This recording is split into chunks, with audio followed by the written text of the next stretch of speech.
எப்படி என் மனம் அமைதியிலிருந்து சாய்கிறது, அதாவது என்னுடைய உயிரோட்டத்திலிருந்து நான் எப்பொழுது சாக ஆரம்பிக்கின்றேன் என்பதை கவனியுங்கள். அமைதியாக இருக்கின்ற நிலையில் நான் பல விஷயங்களை எண்ணிக்கொண்டிருக்கின்றேன். அதில் ஒருவர் எனக்கு பிடிக்காது. ஏன் பிடிக்காது? எனக்கு ஒரு கேடு செய்தார், அதுக்காக நான் பழி வாங்க வேண்டும், அவர் துன்பப்பட வேண்டும். இப்பொழுது என் மனம் அமைதி கட்டுவிட்டது. எனக்கு இவர் உதவி செய்வார் என்று நம்பினேன், ஆனால் அவர் உதவி செய்யவில்லை, என்னை நம்ப வைத்து ஏமாற்றிவிட்டார். அமைதி கெடுகின்றது. மற்ற மனிதர்களை பற்றி என்ன எண்ணினாலும் உங்களுடைய அமைதி கெடும். இன்னொருவர் சுகமாக வாழ்ந்து கொண்டிருக்கின்றார், அவரை பற்றி நினைக்கும் பொழுது எனக்கு பொறாமை ஏற்படுகிறது. நான் மிக அதிகமாக பெற்றுவிட்டேன், என்னை பற்றி நினைக்கும் பொழுது பெருமை ஏற்படுகின்றது. அமைதி தவறும் பொழுது எவ்வளவு கெட்ட குணங்களும் ஏற்படுகின்றன. மற்றவர்களை பற்றி நினைக்கும் பொழுது எனக்கு பிடிக்கவில்லை, என்னை பற்றி நினைக்கும் பொழுது எனக்கு பெருமை ஏற்படுகின்றது, அல்லது தாழ்வு மனப்பான்மை ஏற்பட்டு விடுகின்றது. மற்றவர்களை பற்றி நினைக்கும் பொழுது கோபம் வருகின்றது, ஆனால் இரக்கம் என்ற ஒரு குணம் மட்டும் வருவதில்லை. அவருடைய கேடு அவருக்கு என்று நாம் பார்த்துக் கொண்டு போய்கொண்டிருக்கின்றோம். மனதில் இரக்கம் வர வேண்டும். மற்றவர்களுடைய துன்பத்தை பார்க்கும் பொழுது யாருடைய மனதில் இரக்கம் வருகின்றதோ நிச்சயமாக அவர்கள் இறைவனால் பாதுகாக்கப்பட்டவர்கள், அவர்களும் அவருடைய குடும்பத்தினரும். அந்த இரக்கம் வராத வரையில் பெரும் கஷ்டங்களை நான் எதிர்நோக்கியிருக்கின்றேன். இந்த இரக்கத்தை வீணான இரக்கமாக நான் மற்றவங்களை பார்த்துட்டு இறக்கப்படுற மாதிரி சுச்சுன்னு சொல்லிட்டு போறது கிடையாது. உள்ளுக்குள் இருப்பதை இறைவன் அறிவான்.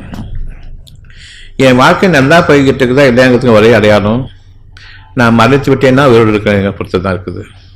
நான் மரணிச்சுட்டேன்னா உயிரோடு இருக்கிற ஒரே அடையாளம், என் மனசில் அமைதி இருக்குதா அல்லது அமைதிக்கு அடுத்தாப்புல இருக்கக்கூடிய அமைதி தவிர இருக்கக்கூடிய அவ்வளவு உணர்ச்சிகள் இருக்குதா? உணர்வுக்கு பதிலாக உணர்ச்சிகள் என்ன? கவலை, கோபம், ஆத்திரம், அவசரம், பெருமை, பொறாமை, காழ்ப்புணர்ச்சி, விரோதம், பழிவாங்கல குணம், இரக்கமற்ற தன்மை, கொடுத்து உதவும் என்ற எண்ணமே இல்லாமல் எப்போல்லாம் பெருமையை கொண்டு அல்லது புகழ்ச்சியை கொண்டு வாழ்ந்து கொண்டிருக்கின்றோமோ அல்லது பொறாமையை கொண்டு வாழ்ந்து கொண்டிருக்கின்றோமோ, இந்த இரண்டையும் நீக்கி கொண்டால் போதும். ஓரளவுக்கு அது குணம் கொஞ்சம் மாறும். இறைவன் பக்கம் இறைவனுடைய பொருத்தத்திற்கு மாறும்.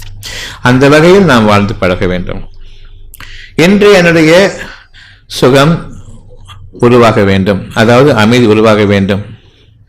என்னுடைய கெட்ட நேரங்கள் என்னை விட்டும் நீங்க வேண்டும் இந்த நொடிப்பொழுதிலிருந்து என்பது உங்களுடைய எண்ணமாக இருக்குமானால் உங்களுடைய ஒவ்வொரு மூச்சிலும் உங்களுடைய மனம் அமைதி பெறுவதை நீங்கள் பார்க்க வேண்டும்.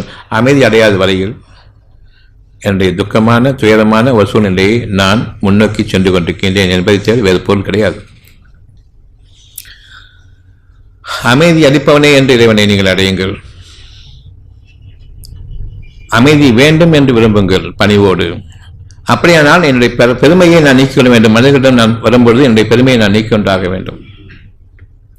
பெருமையை நான் நீக்காத வரையில் நான் இறந்தவன், மறைத்துவிட்டவன், சிதைந்து கொண்டிருக்கின்றேன். என்னுடைய சிதைவுகள் என்னுடைய உடலில் இருக்கக்கூடிய நோய்களாக வெளிவரும் பொழுது, நோய்களாக உருவாகும் பொழுது நீங்கள் அதை அறிவீர்கள். அதனை நீக்க முடியாது. மனதை சீர்படுத்தினால் தவிர உடலில் உள்ள கஷ்டங்கள் நீங்காது. எந்த கஷ்டமாக இருந்தாலும் சரி, எதுவும் நீங்காது.